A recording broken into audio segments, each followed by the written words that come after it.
Right now on Action 2 News at 4, watch as flames leap from Butch's Bar in downtown Sturgeon Bay.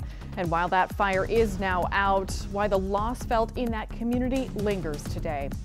Plus, a winter storm continues pushing across northeast Wisconsin. Team coverage of our First Alert Weather Day, getting you prepared for the hours ahead. From WBAY TV, your First Alert station, Action 2 News at 4 starts now. Good afternoon. Thanks for joining us. Jeff is off today. New details are emerging this afternoon about a story we have been following for you all day. Authorities now confirming a devastating fire in downtown Sturgeon Bay is deadly. Let's get right to Casey Torres live from the scene with the latest information for us. Casey.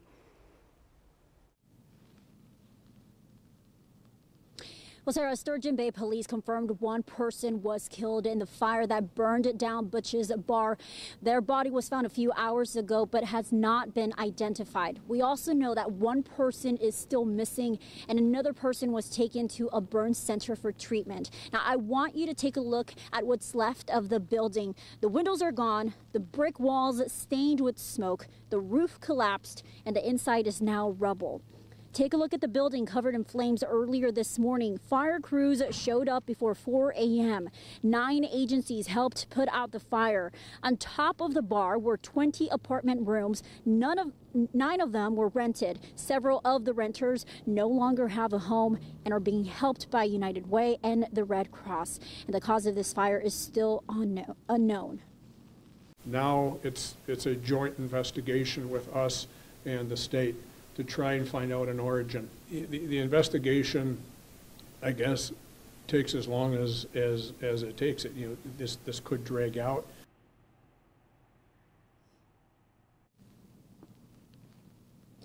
Now, the main reason the investigation could take a while to be completed is because crews cannot go inside safely. The assistant police chief says that the building is compromised, which is limiting the amount of time investigators can be inside. That is another reason why this yellow tape is out here, blocking people from getting too close. Reporting live in Sturgeon Bay, Casey Torres, Action 2 News. Casey, thank you. Turning to weather now, we remain in a First Alert Weather Day as more rounds of a winter storm push across northeast Wisconsin with snow, sleet, and ice. We have team coverage today of the storm with our Cruz Medina live in Green Bay and Jason Zimmerman live with road conditions in the valley. But let's start with meteorologist Keith Gibson joining us with our forecast in the First Alert Weather Center. Keith. I tell you what, Sarah, it is still quite messy out there, although the overall volume of precipitation, snow, sleet, freezing rain beginning to wind down. Let's check out First Alert Viper Max for now. We'll show you a couple of views from Green Bay south towards Fond du Lac. Just a little bit of light sleet, snow, a little bit of freezing drizzle at times. It's not a lot, but it's still there, and it will be coming down in micro bursts from time to time. Back to the north towards Sturgeon Bay. We just had that live shot right there with Casey. We saw some of that sleet coming on down. That continues all the way up the Door Peninsula. Additional snow showers back to the northwest as well, up here across north central Wisconsin. And from Iron Mountain to Rhineland, there's still the potential for a few more inches of snow in that general direction. But as we expand the view and show you the loop here over the last hour or so, the steadiest snow is lifting to the northeast. The back edge is not too far away. We will clear things out, or at least settle things down a little bit going into your evening. Temperatures in the teens. Slippery travel will be a problem here, but the snow will taper off going into the evening. It may linger in the north a little bit later into the evening, but overall things will be improving from a system standpoint. But as we check out the road conditions from the DOT, this is the statewide view. It is lit up like a Christmas tree. We have slippery roads, icy roads across the board. Down south here across northeastern Wisconsin as well. So if you will be out about this evening, tonight, tomorrow morning, watch out for those slippery spots. And that's the latest here from the Weather Center. I know we're going to go out to Cruz here in just a split second for the latest. Does not look good. All right, thanks, Keith. And we will get a check on road conditions from the Fox Valley. But first, let's go to Cruz Medina live in Green Bay. Cruz. Well, out here, at least in downtown Green Bay, the streets are not looking good. You could tell it's been a while since the plows have been out here.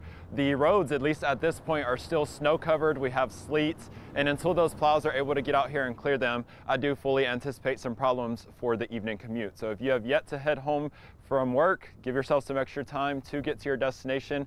Play it safe out there, increase your following distance, and make sure you have your headlights on as well. Now, another thing, the sidewalks are snow covered as well. I have not seen them plowed, at least in downtown Green Bay, so you could have some problems walking along the streets and the sidewalks here as well. Just play it safe out there. And one other thing to mention, we do have some gusts at times up to 25 and 30 miles per hour. That could create some blowing snow, at least in open roadways, but be careful as you head home from work. I'll send it back to you guys in the studio. All right, Cruz, thanks. Let's go to Jason Zimmerman now, live in the Fox Valley with a check on road conditions there. Jason? Sarah, the good news right now is there's no snow or freezing rain coming down, so it's a pretty clear driving if you're heading home. I got to tell you, it was a much different story around 2 o'clock this afternoon when I came into work. There was freezing rain. Traffic was going at about 45 miles an hour on Interstate 41, and it was pretty much stop and go. Right now I'm on College Avenue near downtown Appleton. Really slushy on the roads. You can feel the wheels kind of move if you approach a stoplight like we just did right now.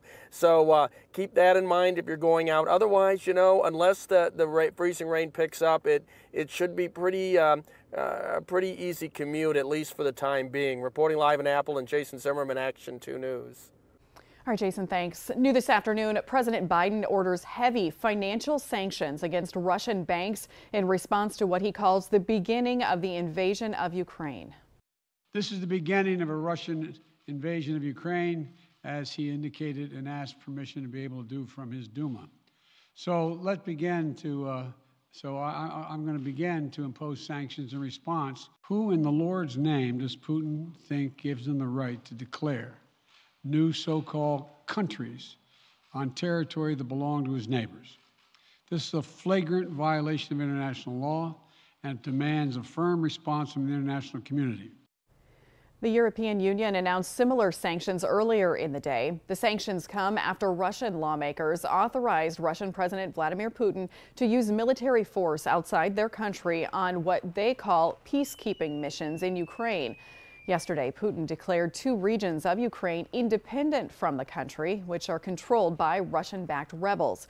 President Biden also says he is moving additional U.S. troops to the Baltic states in Eastern Europe in response to Russia's recent moves.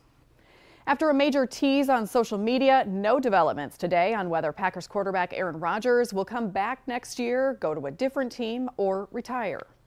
Let me just put this disclaimer out right away for the few people watching that are tuning in just for a specific maybe news or decision. There will be no news today, no decision on my future.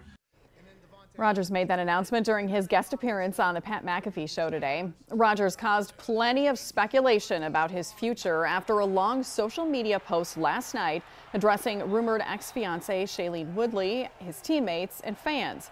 On the show, he said the post was just meant to show gratitude after he went through a 12-day cleanse. He did say he would make a decision on his future soon, but will not hold anyone hostage. One of America's most successful sports teams wins a lawsuit against its own organization. Plus, a verdict is reached in a high-profile civil rights trial in Georgia.